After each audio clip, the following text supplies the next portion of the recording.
करता था और आरती करने से पहले घंटी बजाता था। घंटी बजाते समय सबको आवाज लगा देता था, सबको बुलाता था कि मेरी काकी आ जाओ ने, काका आ जाओ ने, बुआ आ जाओ ने, फूफा आ जाओ ने, नाना आ जाओ। आज भी हमारे यहाँ आरती करते समय नियम है कि घर का व्यक्ति जब आरती करता है फिर परिवार के लोग आ जाते हैं, आरती की थाली इसको दे दी जाती है, फिर कोई आ गया उसको दे दी जाती है, फिर उसको दे दी जाती है। बोलो सही है कि गलत है? हमारे यहाँ सत्यनारायण भगवान की पूजन करो तो आरती की थाली बदलती रहती है। तुमने आरती करी उसके बाद उसको दिया, उसके बाद उसको दिया, उसके बाद उसको दिया, बदलती चली जाती है। कहीं काका जी ने, बुआ जी ने, चाचा जी ने, नाना जी ने, फूफा जी ने, सबने आरती कर आरती की थाली को बदलते जाते हैं। कई लोग हंसते भी होंगे कि ये सनातन धर्म में ये कहाँ का प्रपंच है कि एक जनी आरती करते करते इसको दे दिया, इसने आरती करी उसको दे दिया, उसने आरती करी उसको दे दिया, उसने आरती करी उसको दे दिया।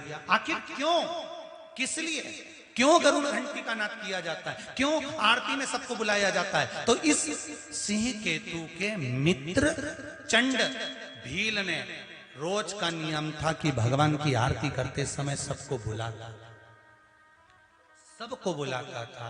तो इसने सबको बुलाना चालू करा। सबको बुलाते बुलाते इसका नियम था, आखिरी में पत्नी को आवाज लगाता था कि सुनो आरती प्रारंभ हो रही है, आ जाओ, जल्दी आओ।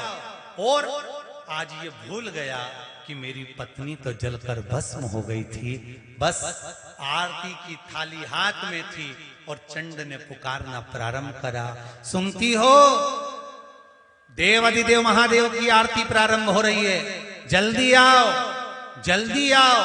और आरती शुरू हुई। भगवान शंकर के शिवलिंग के ऊपर दीप की बाती जाती है और पत्नी दौड़कर जले हुए मकान में से बाहर निकल कर आ जाती है। धधकते हुए उस अग्नि में से पत्नी निकलकर बाहर खड़ी हो जाती है। पति की आरती के समय पर जब थाली पत्नी ने हाथ में ली, पति देवाधिदेव महादेव को देखता है और अपनी धर्म पत्नी को देखता है, ये कौन आ गया? आरती पूरी होती है, पति ने देवाधिदेव महादेव को प्रणाम कर कर अपनी धर्म पत्नी से पूछा, तुम कहां से आ गई? तुम्हारी चिता की भस्म तो शिव जी को चढ़ाई है। पत्नी कहती है, मैंने जब मकान में आग लगाया, आग लगाकर जैसे ही पहला चरण मैंने अंदर रखा, रखते से ही एक बूढ़ा सा बाबा और एक बुढ़िया सी माँ अपनी गोदी में अपने पल्लू से मुझे ढककर अंदर सुला ली और मेरी नींद लग गई थी। मुझे नहीं मालूम कि क्या हुआ। जैसे अभी वो बहन ने कहा कि डूम गिरा, पंडाल गिरा, बिजली चमकी, पानी गिरा, हवा तेज चली, 15 मिनट में कहां तहस नहस हुआ। मैं उस टेंट के अंदर थी पर यह पता नहीं पड़ पाया कि मुझे बचा कौन रहा था, कौन था, कहां से आ गया, कैसे आ गया। ये बेटी वेंटिलेटर पर पड़ी थी, कहां से शिव आ गया, कहां से बचा लिया। वो गाय लकवा लग गया था, नीचे गिर गई थी, सारे डॉक्टरों ने कह दिया नहीं उठेगी, पर बाबा का नाम लेकर उठी तो सही ना। तो कहां से शिव आता है, कैसे शिव आता है, कहां पहुंच जाता है, ये मालूम तो पड़े। पत्नी से पूछा तू कैसे आ गई? कहा अंदर अग्नि में कोई बूढ़ा और बुढ़ी बैठे हुए थे और मुझे बचा लिया। और कहते हैं जा, आरती चालू हो गई, उठो, आरती हो रही है, जाओ। मेरे घर के बेटा और बेटी से निवेदन है, मेरे घर के बुजुर्गों से निवेदन है, मेरे घर की बहुओं से, घर के युवान बेटा बेटियों से निवेदन है, जिस समय तुम्हारे घर में आरती की आवाज आए, तुम नहाए कि ना नहाए, तुमने स्नान करा कि नहीं करा, उस आरती के समय पर उस दिए की एक झलक पाने के लिए माँ के सामने, उस भगवान के सामने जाकर खड़े हो जाना। दुनिया का आधा दुख तो समाप्त हो जाएगा,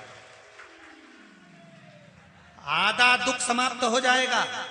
आज मंदिरों में मशीनों से आरती करी जा रही है, नगाड़े मशीनों से बज रहे हैं, घंटियां मशीनों से बज रही है। जरा उस आरती के महत्व को तो समझो कि पहले गांव में जब आरती होती थी पूरे गांव के घर से एक एक व्यक्ति उस आरती में पहुंचते थे। सब नहीं जा पाते थे तो एक घर का व्यक्ति पहुंचता था। क्यों पहुंचता था? कि जब वो आरती में से आता था तो आरती की बलैया लेकर जब वो घर में पहुंचता था, उसके आरती की बलैया लेते समय हाथ में जो आंच लग जाती थी, कपूर की लो लग जाती थी, वो घर के जिस अंग पर, घर में जहां जहां वो हाथ लगता था, उस घर से अला बला सब चली जाती थी। क्यों कहते हैं कि आरती में जाओ? क्यों कहते हैं कि घर में आरती हो तो मंदिर नहीं जा सकते, तो घर की आरती को अपनी खिड़की में से झांक कर तो देख सकते हो, फिर जाके सो जाना। पर आरती हो उस समय पर एक झलक उस दीप की मात्र देख लेने से भी दुख समाप्त हो जाता है। ना जाने कितने कितने दुख अपने आप समाप्त हो जाते, अपने आप खत्म हो जाते, कितने दुख अपने आप मिट जाते अपने